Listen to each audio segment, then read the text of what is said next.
अभी के लिए देखो, अब हम लोग डिस्कस करेंगे फोटोसिंथेसिस में हमें क्या क्या चीजें रिक्वायर्ड है।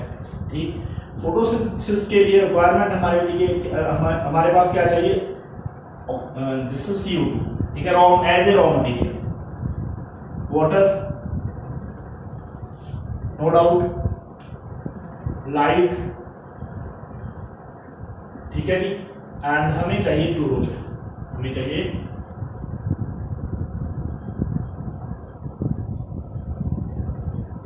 chlorophyll. So these are the things which we require for the process of photosynthesis. अब हर एक चीज को कैसे basically all these requirements actually a plant from where it get from, plant कहाँ से लेता है। CO2 की अगर बात करें, if I talk about the CO2, तो CO2 का बेसिकली सोर्स है एटमॉस्फेयर में इसकी कंसंट्रेशन अप्रोक्सीमेटली 0.03% के आसपास है। ठीक, एंड CO2 को लेते कैसे हैं, with the help of tiny pores known as stromata, leaf की अंडर सरफेस के ऊपर जनरली है ना मैक्सिमम, तो लीफ की जो अंडर सरफेस है वहां पर कुछ स्पोर्स रहते हैं, tiny pores known as the stromata. And stromata जो है वो एक स्पेशली, अगर मैं लीफ की यहाँ पर देखो हर एक चीज की मैं रिक्वायरमेंट बता दूंगा आपको। सपोज करो ये मेरे पास लीफ की नीचे वाली एपिडर्मिस है, this is the lower epidermis of a leaf. ठीक, ये लीफ की लोअर एपिडर्मिस है और यहाँ पर एक किडनी शेप्ड सेल्स प्रेजेंट रहते हैं, and these kidney shaped cells are known as the guard cells. ठीक है जी, अब ये एपिडर्मल सेल हो गया, एपिडर्मल सेल, ठीक है जी, and this is known as the guard cell. ठीक, एंड इसके सेंटर में जो पोर दिखाई दे रहा है, this pore is known as stomata. ठीक है, एंड बेसिकली स्टोमेटा की ओपनिंग एंड क्लोजिंग, स्टोमेटा की अगर मैं ओपनिंग एंड क्लोजिंग की बात करूं, ओपनिंग एंड क्लोजिंग की अगर मैं बात करूं तो उसको कौन कंट्रोल करता है, of course the guard cells. Guard cells control the opening as well as closing of stomata. कैसे, सिंपली हम लोग डिस्कस कर लेते हैं यहां से कि एक्चुअल में ना जब guard cells by the process of endoosmosis water receive करते हैं from the neighbouring epidermal cells, तो ये टर्जिड हो जाते हैं। मतलब गार्ड सेल्स इनकी टर्जिडिटी, फुलावट, इनकी turgid state leads to opening of stomata. जब ये गार्ड सेल्स वाटर लॉस कर दें, जब ये वाटर लॉस कर दें, वाटर लॉस करती है तो क्या हो जाएंगे सेल्स, फ्लैसिड, एंड फ्लैसिड का रिजल्ट क्या निकलेगा, closing of stomata. Okay, this is the thing. तो ये हमें पता चल गया कि यार CO2 कैसे लेंगे, definitely through the stomata. Stomata की ओपनिंग एंड क्लोजिंग कैसे कंट्रोल होती है, with the help of guard cells. And guard cells की गार्ड सेल्स क्या करेंगे, गार्ड सेल्स अगर हो गए टर्जिड से क्या होगा, ओपनिंग हो जाएगी। अगर उन्होंने वाटर लॉस कर दिया then become flaccid, and flaccid से क्या हो जाएगा, क्लोजिंग हो जाएगी स्टोमेटा की। ठीक है जी, क्लियर। अब यहां तक एक मेन कॉन्सेप्ट है। ऑस्मोसिस के बारे में, एंडोऑस्मोसिस के बारे में आपको क्लास 9th में मैंने पढ़ा रखा है। तो बेसिकली यहां पर भी सेम प्रोसीजर फॉलो होगा, सेम चीज फॉलो होगी, that is known as the osmosis. Osmosis से बहुत सारे बायोलॉजिकल प्रोसेसेस चलते हैं and this is one of them. Clear. यहां पर हमें पता चल गया कि यार CO2 का कैसे लेगा, थ्रू द स्टोमेटा। स्टोमेटा का एक फंक्शन तो हमें पता चल गया कि गैसियस एक्सचेंज में हेल्प करते हैं, प्लस इनका मेन काम होता है कि जब स्टोमेटा ओपन होता है तो वाटर भी लॉस हो जाता है, that is known as transpiration. तो loss of water in the form of vapours is known as stomatal transpiration through the stomata. ठीक, यही एक्चुअल में यहां से क्वेश्चन आ जाता है कि यार प्लांट्स को पे ऑफ करना पड़ता है फोटोसिंथेसिस का, कैसे पे ऑफ करना पड़ता है, विद बाय ट्रांसपीरेशन। ठीक, गैसियस एक्सचेंज के लिए स्टोमेटा ओपन होंगे, स्टोमेटा ओपन होंगे तो डेफिनेटली उसके साथ वाटर भी लॉस हो गई होगा। सो दिस इज द कांसेप्ट। यहाँ से डायरेक्ट क्वेश्चन आ जाता है opening and closing of stomata के ऊपर, प्लस ये भी आ सकता है कि गार्ड सेल्स का फंक्शन क्या है, स्टोमेटा का फंक्शन क्या है, प्लस गार्ड सेल्स की जो ओपनिंग एंड क्लोजिंग है वो कैसे कंट्रोल होती है। So this is all about the things. And now the second requirement, definitely water जो है वो रूट अब्सॉर्ब करेगी। रूट कैसे करेगी? थ्रू द रूट हेयर, ठीक है जी। और यहाँ पर भी ऑस्मोसिस का रोल आ जाएगा, ठीक है जी।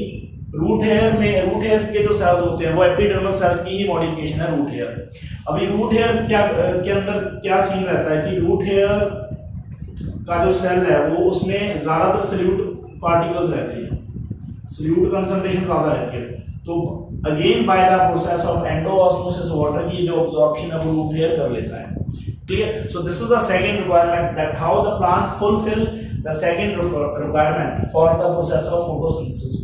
One is CO2 through the stomata and the water through the root hair.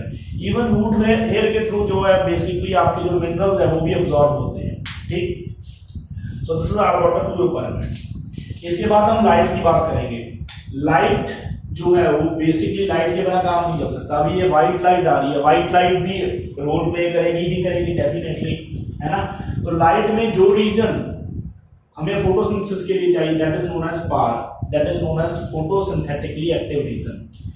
Basically light हमें दो वेवलेंथ की लाइट है, one is blue light and the red light, ठीक है। इसकी जो वेवलेंथ है वो 400 नैनोमीटर के आसपास रहती है जी, इसकी 700 नैनोमीटर के आसपास रहती है, ठीक। तो ये जो दो कलर की लाइट है this is most we can say most important for the process of photosynthesis. यही जो लाइट है वो फोटोसिंथेसिस के प्रोसेस के लिए इंपॉर्टेंट रहती है, ठीक है। And the next one is the chlorophyll. Next one is the chlorophyll. Next requirement हमारे पास है क्लोरोफिल, ओके। क्लोरोफिल एक ऐसा मॉलिक्यूल है बेसिकली, है ना। वैसे तो फोटोसिंथेटिक पिगमेंट्स होते हैं, पिगमेंट मैं आपको बताता हूँ। जैसे क्लोरोफिल की टाइप्स आती हैं कुछ, chlorophyll A, B, C, D, carotenoids,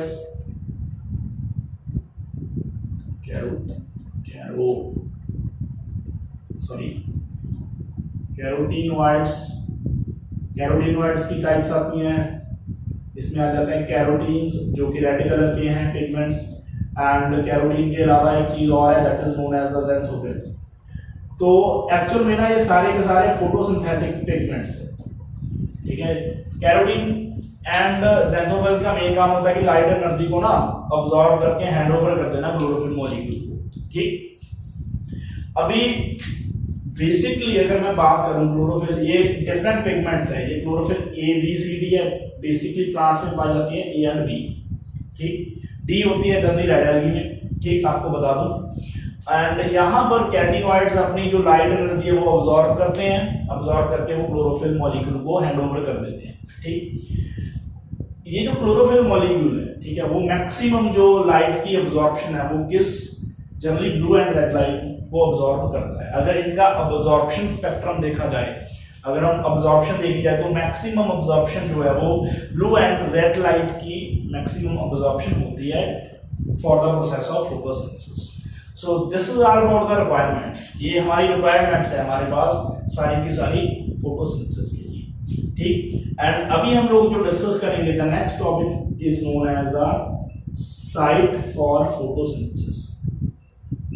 photosynthesis की साइट क्या है, ओके, क्लियर। यहां तक हमारी रिक्वायरमेंट हो चुकी है, अभी हम लोग डिस्कस करेंगे साइट, ओके।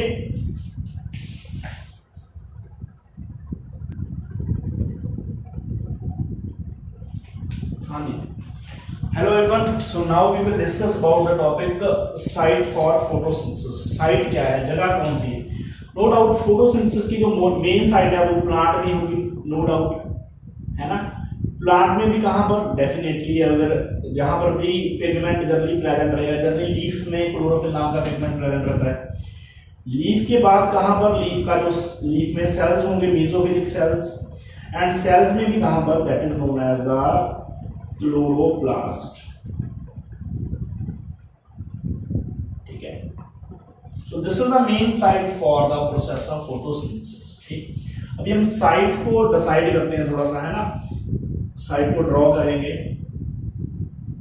तो ये एक्चुअल में क्लोरोप्लास्ट की स्ट्रक्चर बना रहा हूँ। 9th क्लास में मैंने हल्का सा बताया था कि यार क्लोरोप्लास्ट जो है वो बेसिकली एक double membrane bound cell organelle है, ठीक है, डबल मेम्ब्रेन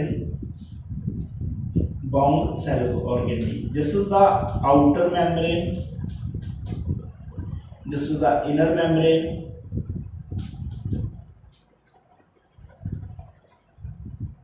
ठीक है जी, ऑफ द क्लोरोप्लास्ट। एंड इसके बीच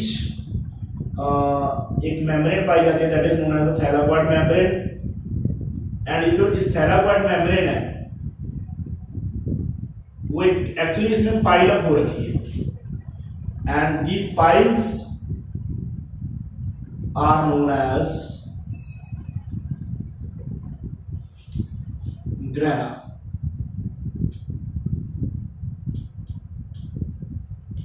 ठीक है जी, मैं ज्यादा नहीं ड्रॉ करूंगा। इसके बाद मैं यहां पर इसका ड्रॉ कर दूंगा स्ट्रोमा रीजन।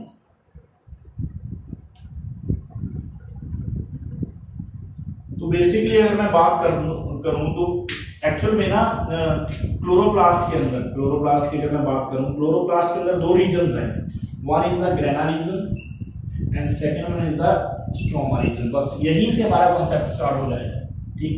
अब इसके अंदर इसका खुद का DNA, no doubt, has its own DNA, that's why it is known as semi autonomous cell organelle। इसका आरएनए भी है क्योंकि ये खुद अपना जो प्रोटीन है वो बना सकता है, ठीक। एंड डेफिनेटली बहुत सारे एंजाइम्स की जरूरत रहती है फोटोसिंथेसिस में, तो ये खुद एंजाइम्स बना सकता है। And these are the ribosomes, ठीक है जी, 70s टाइप होते हैं राइबोसोम्स। ये भी हमने 9th क्लास में डिस्कस किया था, ओके। तो ये बेसिकली हमारी साइट है फोटोसिंथेसिस की। अभी से मैं आपको बता दूं, देखो साइट के बारे में हमें हल्का सा एक आइडिया हो गया। क्लोरोप्लास्ट की अगर मैं बात करूं, if I talk about the chloroplast, ये क्या चीज अब लेता है, CO2 लेगा, ठीक है, ये वाटर को यूज करेगा, ठीक है, एंड ऑफ कोर्स ये लाइट को यूज करेगा, ठीक। एंड हमें बदले में क्या मिलेगा, ठीक। So it will synthesise glucose plus oxygen, okay. तो ये रहेगा the result, okay, clear. So that's why this is the site for photosynthesis, this is the site for photosynthesis. हम लोगों ने अभी तक यहां तक यही सीखा है, ठीक। अब मैंने दो रीजन्स में इसको डिवाइड किया है, one is the grana region, second one is the stroma region. अब यहां पर हमारा नेक्स्ट जो कॉन्सेप्ट है वो छिपा रहता है, ठीक। तो फोटोसिंथेसिस की अगर मैं बात करूं, ये तो साइट खत्म होगी मेरे पास, साइट के बारे में और कुछ नहीं अपने एक्सप्लेन करना। अभी मैं हल्का सा यहां से एक आइडिया और लूंगा। तो फोटोसिंथेसिस के दो फेजेस रहते हैं, फोटोसिंथेसिस के दो फेजेस रहते हैं, दो फेजेस में होते हैं photosynthesis. One is the light reaction, हम लोग डिस्कस करेंगे, एंड डार्क रिएक्शन, ठीक है, light reaction and dark reaction. यहां से हम आइडिया लेंगे या अच्छा, फोटोसिंथेसिस के दो फेजेस हैं, one is the light reaction. अभी लाइट रिएक्शन जो होगा वो लाइट की वजह से होगा, नो डाउट, यहां से क्लियर है। डार्क रिएक्शन लाइट के बिना भी हो सकता है, नो डाउट। अगर लाइट है तो कोई दिक्कत नहीं है, और वो लाइट इंडिपेंडेंट है, ऐसा नहीं है कि लाइट डार्कनेस की रिक्वायरमेंट है या लाइट डार्कनेस की रिक्वायरमेंट है डार्क रिएक्शन के लिए, ऐसा नहीं है, और उसको लाइट नहीं चाहिए, ये चीज हम सीखेंगे। अभी ग्रेना रीजन जो है उसमें लाइट रिएक्शन होगा, एंड स्ट्रोमा रीजन में जो है वो डार्क रिएक्शन होगा। यहीं से हम लोग आगे का आइडिया ले लेंगे, क्लियर। यहां तक हमें कुछ चीजों का पता चल चुका है, एंड हम लोग ने साइट का पता लगा लिया। अब हम लोग डिस्कस करेंगे कि लाइट रिएक्शन क्या है एंड डार्क रिएक्शन क्या है, ठीक। तो यहां से हम आइडिया लगा सकते हैं कि यार ग्रेना रीजन को लाइट की जरूरत है, ठीक है, अब यहां से एक आइडिया और लग सकता है कि ग्रेना रीजन में ही क्लोरोफिल पाया जाता है। ठीक है जी, ओके क्लियर। बेसिकली ये जो आपका ग्रेना रीजन है उसमें बेसिक होता क्या है, थैलाकॉइड मेम्ब्रेन। अब थैलाकॉइड मेम्ब्रेन क्या चीज है, एक ऐसी मेम्ब्रेन है जिसमें फोटोसिंथेटिक पिगमेंट प्रेजेंट रहते हैं, which consist of photosynthetic pigments. Clear, okay. And basically bacteria के केस में क्या होता है कि कुछ बैक्टीरिया फोटोसिंथेसिस करते हैं लेकिन उनमें क्लोरोप्लास्ट नहीं होता, बच्चे पूछ लेते हैं। तो एक्चुअल में ना उनमें थैलाकॉइड मेम्ब्रेन जो है वो उसके साइटोप्लाज्म में एज सच पड़ी होती है। यहाँ पर थैलाकॉइड मेम्ब्रेन जो है वो ऑर्गेनाइज्ड है in the chloroplast. Okay, so next we will discuss about, ये हमारी साइड होगी। एंड अब हम लोग डिस्कस करेंगे the next topic known as the light reaction and dark reaction. Okay, for a minute.